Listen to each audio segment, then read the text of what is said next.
মুখ্যমন্ত্রী মমতা বন্দ্যোপাধ্যায়ের অনুপ্রেরণায় ও তারকেশ্বরের তৃণমূল বিধায়ক রামেন্দু সিংহ রায়ের উদ্যোগে আয়োজিত রক্তদান শিবির পরিণত হল সম্প্রীতির শিবিরে।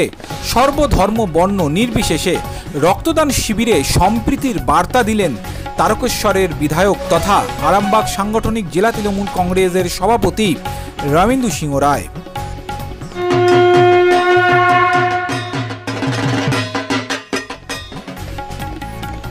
15ই আগস্টকে স্মরণীয় ও বরণীয় করার লক্ষ্যে 14ই আগস্ট রক্তদান কর্মসূচির আয়োজন করা হয়েছিল। এই শিবিরে প্রায় 500 জন রক্তদাতা রক্তদান করেছিলেন। বাংলায় যখন বিরোধীদের সাম্প্রদায়িক বিভাজনের রাজনীতির তুঙ্গে, তখন তারকেশ্বরে রক্তদান কর্মসূচির মাধ্যমে বাংলাকে সম্প্রীতির বার্তা দিলেন তারকেশ্বরের তৃণমূল বিধায়ক রামেন্দু সিংহ রায়। বেল ছড়াও, বেল ছড়াও, সামনে দিয়ে বেল ছড়াও।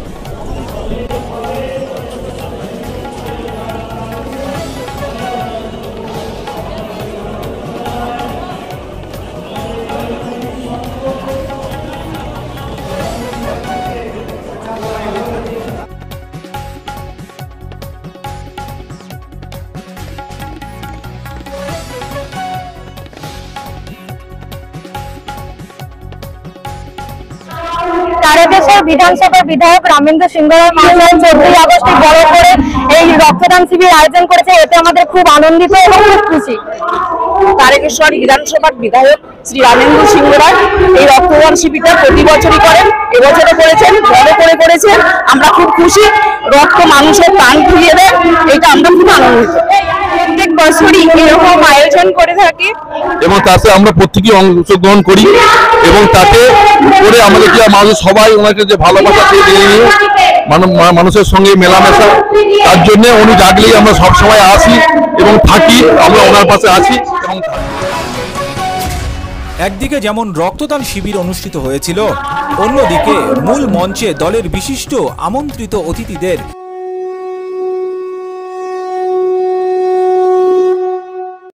বরণ পর্ব চলছিল জোর কদমে এবং সেই সাথে মূল মঞ্চ থেকে বন্দে মাতরমের গান সুরের সেই ধ্বনি প্রতিধ্বনি হয়েছিল গোটা তারকেশ্বর জুড়ে। অনুষ্ঠানে সব থেকে বেশি যে বিষয়টি চোখে পড়ার মতো ছিল, প্রায় 10,000 মানুষের জন্য মধ্যাহ্ন ভোজনের পঞ্চব্যঞ্জনের আয়োজন করেছিলেন তারকেশ্বরের তৃণমূল বিধায়ক রামেন্দু সিংহ রায়। সাংবাদিকদের মুখোমুখি হয়ে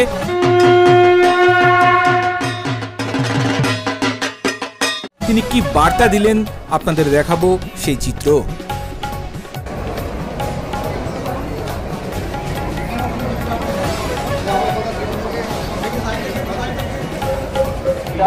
স্যার, আজকে এখানে যে রক্তদান শিবির আপনারা কর্মসূচি করছেন, কি বার্তা দিতে চাইছেন বাংলার মানুষের কাছে? রক্ত একটা বহু মূল্যবান জিনিস। চাষিকে চাষ করতে বললে জমিতে উৎপাদন করতে পারবে না, শিল্পপতিকে কারখানায় যদি উৎপাদন করতে বলা হয় সেও পারবে না, আর কোনো গার্ডেনারকে যদি বলা হয় গাছ লাগিয়ে উৎপাদন করতে পারবে। মানুষের শরীর থেকে এই রক্ত উৎপাদিত হয় আর মনুষ্য প্রাণকে বাঁচাতে এই রক্ত বিশেষ করে প্রয়োজন। তাই যে মানুষটা রক্তের অভাবে মৃত্যু পথযাত্রী হয়ে ওঠে, যখন বোতল রক্ত তার প্রাণটা বাঁচিয়ে পরিবারের কাছে পাঠিয়ে দেয়, এর চেয়ে বড় কাজ আর কিছু হয় না। তাই এটা মহান দান, রক্তদান। মমতা বন্দ্যোপাধ্যায় আমাদেরকে শিখিয়েছেন 98 সাল থেকে যে সামাজিক কাজের মধ্যে নিজেকে প্রতিষ্ঠিত করো, সমাজ ব্যবস্থার মধ্যে নিজেদেরকে প্রতিষ্ঠিত করো। তাই সেদিন থেকে এই রক্তদান শিবির আমরা করে আসছি। পরপর উত্তরোত্তরের বৃদ্ধি হয়েছে। 98 সাল থেকে এই রক্তদান শিবির 14ই আগস্ট করে থাকি এবং এলাকার বহু মানুষ এসে রক্তদান করে মনুষ্য প্রাণকে বাঁচাতে। সেই জায়গায় আজকে এই 2025-এ এই রক্তদান শিবিরে আপনারা নিজেরাই দেখতে পাচ্ছেন কয়েক হাজার মানুষ এসে উপস্থিত হয়েছে। বার্তা একটা, যেমন রক্ত দিয়ে প্রাক স্বাধীনতা দিবসে প্রাককালে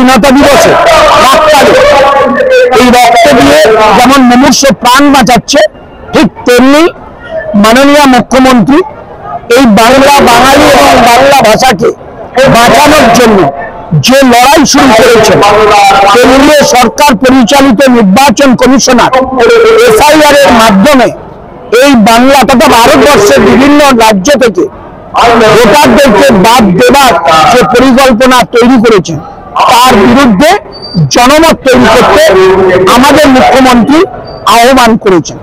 প্রকৃত যারা ভারতীয় ভারতবাসী তাদের একটা ভোটারও যাতে বাদ না যায়, একজনকে বিদেশি তকমা না নিতে হয়। বর্ডার পাহারা দেয় কেন্দ্রীয় সরকারের বিএসএফ, সিআরপিএফ, তারা কোথাও গলদ আছে সেই নিয়ে মাননীয় মুখ্যমন্ত্রী বারবার বলেছেন যে স্বরাষ্ট্রমন্ত্রী প্রধানমন্ত্রী সেই দিক নিয়ে চিন্তা ভাবনা করুক এবং বর্ডারে যে সমস্ত রাজ্য আছে সেখানে যারা রাজ্য সরকারের ক্ষমতাসীন তাদের সঙ্গে আলোচনা করে এই বর্ডার যাতে সুরক্ষিত হয় সে ব্যবস্থা করুন। সেটা না করে প্রধানমন্ত্রীর কোনো বক্তব্য নেই, স্বরাষ্ট্রমন্ত্রীর কিছু বক্তব্য নেই। তিনি নির্বাচন কমিশনারের মধ্য দিয়ে বিহার থেকে শুরু করেছেন এসআইআর।